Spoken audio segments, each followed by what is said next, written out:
This is the third video in the war series, part two.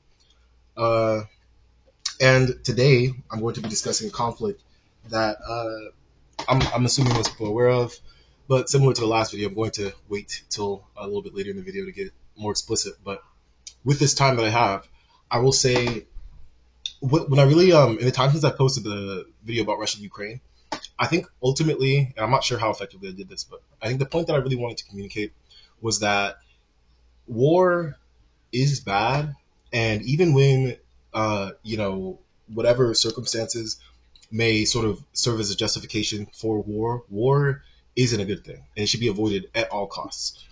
And my point, really, with the United States and Europe's attitude towards the war in Ukraine, but most particularly the United States, is that the interest was never in ending the war. The interest was in fighting. The interest was we are going to help them fight, not about helping them win. And regardless, even if we could help them win, that'll probably be costly in a way that is not worth it. So now I move on to this video where we're going to get into a lot of realities of the international system, because we're going to be discussing Israel and its genocide in Gaza. Now, obviously, in terms of this particular military campaign, it started after the Hamas attack on October 7th. Hostages, yada yada. I'm sure you're familiar with it. But the thing that I'm really interested in this war and this genocide is not really it's not really why it happened. What I think is important is to look at it from a slightly different perspective. So I would say the first thing to think about, right, in this genocide is international law. After the Nazi genocide in Germany, World War II, I don't know if you guys are familiar. After that, we've established these international bodies that are meant to uphold what we call a liberal international order. However, not only does the genocide of Palestinians in Gaza go against the idea that this is a real system of international law and ways that we engage in war, but there are a number of conflicts that similarly undermine the idea that international law really exists. Which is why I'm going to say, to start this video, international law is not real and it's never been real. All international law is a tool to abstract the foreign policy goals and machinations of the United States primarily, but of Western powers as a group collectively. So, when it comes to Israel's genocide in Gaza, I think the first thing I really want to talk about is atrocity propaganda. This is a very important tool of, not just, this is an important tool in war in general, because again, as I mentioned in the first video, war is a declaration that I will delete the lives of your people because I think it's worth whatever goal I have. And you may delete plenty of my people, but all my people are willing to die for it because they know what they're fighting for. That's the idea of war. And so atrocity propaganda, which you saw in this case in Israel, Gaza, where Joe Biden repeated this a lot. Hamas has beheaded 40 babies, 40 Jewish babies have been beheaded. And this sort of thing, it really only has one purpose, and the purpose is to increase the levels of cruelty of your enemy to justify your own cruelty. And I don't think it was very effectively employed in the case of Israel's genocide here.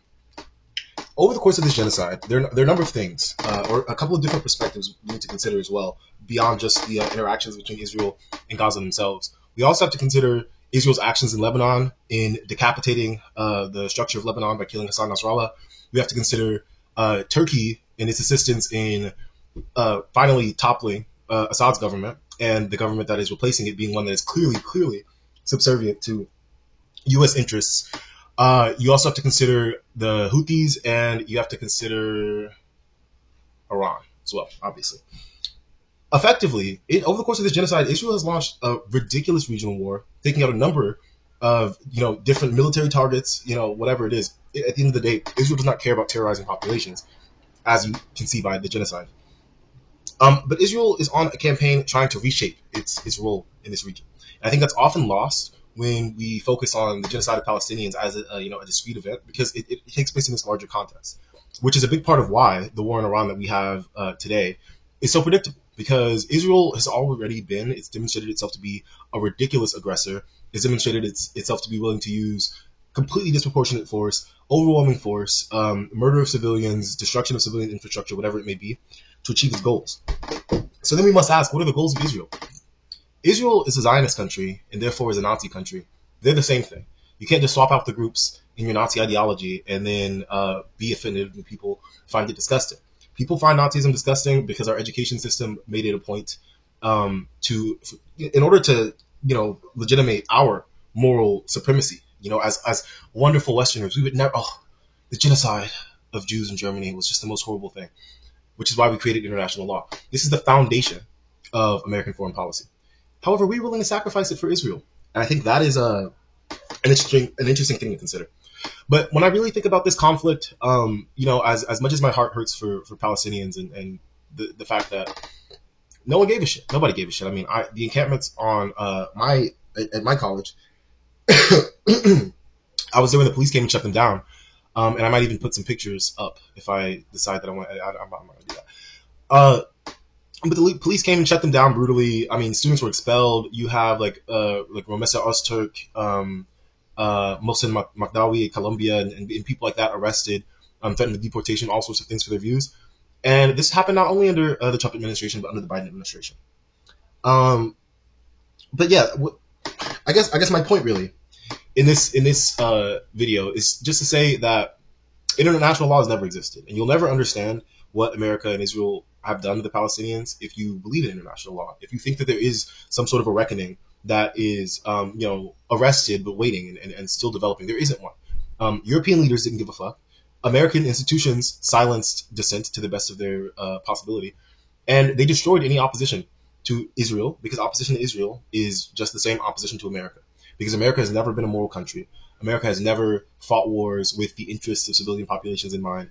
America does what it can, and for the last 70 or so years, it has been useful to America to pretend that as it does what it can in terms of expanding its influence and expanding its power, it's been useful for the United States to have this pretext of moral legitimacy, this pretext of enlightenment and democratic values and all these sorts of things, when not only have these things never been relevant, but they've also never existed. Within America, that is. America is a deeply propagandized country. America is a deeply violent country. And to say that we are going to attack this other country because they're bad people means we've got to attack ourselves first, because we suck ass. We're horrible. However, I think one good outcome, as if that can exist in the wake of genocide, but a positive development after the entire world witnessed this genocide is that I don't think people are going to fall for the idea that we are this moral nation anymore. I think it's much harder to sell. And I think that is beneficial, and it'll come up later in the next videos in this series.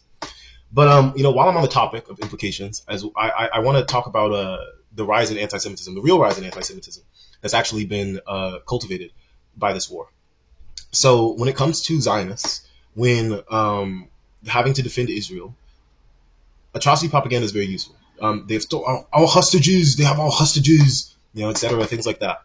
They have our hostages, and they killed 1,050 people, and they raped 8 million people, and they murdered 400 babies that were never born yet. These sorts of things are what Zionists use.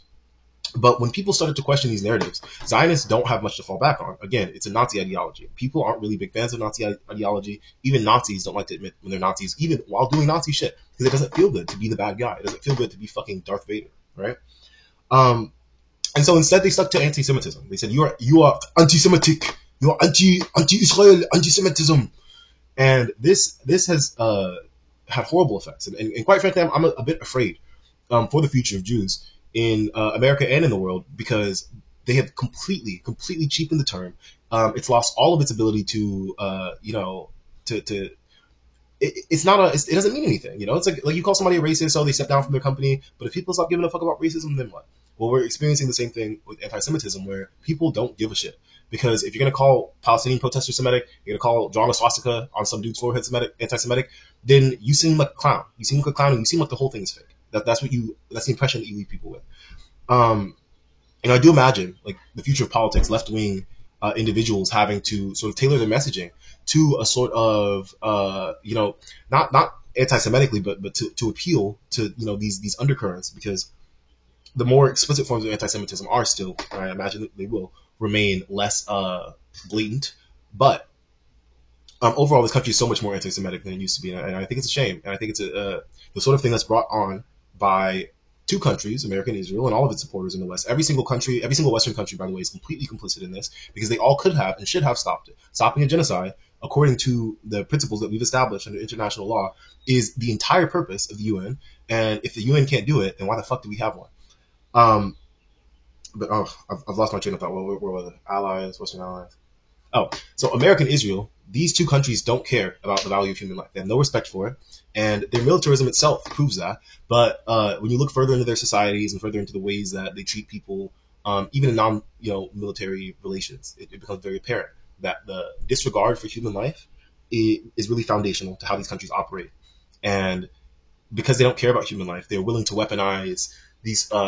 They're willing to manipulate you and your feelings, but they don't really have any. So they don't understand the contradiction between saying it's okay that we're doing the genocide, but also you can't yell at my son on college campus because that makes him feel unsafe and you're anti-Semitic and should be shot. They don't recognize the incoherence of those positions because all they care about is themselves and those that they care about. They don't care about you too bad. This is obviously tragic for the implications it has for all of the people who have died because of this ideology.